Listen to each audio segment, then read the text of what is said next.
சாலமனின் நீதி தீர்ப்பு மிக பிரபலமானது. இந்த கதையில் இரண்டு பெண்கள் ராஜாவிடம் தங்கள் உரிமையை நிரூபிக்க முன்வந்தனர். அவர்களது வாதம் என்னவெனில், இருவரும் ஒரே குழந்தையின் தாயாக தங்களை உரிமைப்படுத்தினர். அவர்கள் ஒரே வீட்டில் வாழ்ந்து இரண்டு குழந்தைகளும் பெற்றிருந்தனர். ஆனால் இரவு நேரத்தில் ஒரு குழந்தை இறந்து விடுகிறது. அதன் பின்னர் இருவரும் உயிருள்ள குழந்தையை தங்களுடைய சொந்தம் என வாதிடுகின்றனர். சிக்கலை தீர்க்க சாலமன் புத்திசாலித்தனமான ஒரு தீர்வை பரிந்துரைத்தார். அவர் ஒரு வாள் கேட்டு குழந்தையை பிரித்து அதை இரண்டு பெண்களுக்கும் சமமாக பகிர வேண்டும் என்று கூறினார்.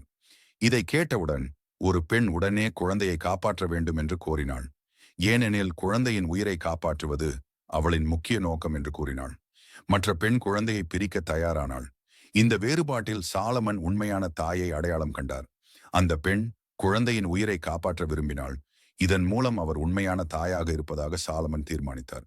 மற்ற பெண் குழந்தையை பிரிக்க தயாராக இருந்ததால் அவளது பராமரிப்பில் உண்மையான அன்பு மற்றும் கவலை இல்லை என்பதை சாலமன் அறிந்தார். சாலமன் குழந்தையை உண்மையான தாயிடமே எடுத்துக் கொடுத்தார். அவளுக்கு பாராட்டையும் குழந்தையின் மகிழ்ச்சியும் பரிசாக வழங்கப்பட்டன. இந்த சம்பவம் சாலமனின் நீதிமன்றத்தில் மிகச்சிறந்த நீதியின் உதாரணமாக திகழ்கிறது.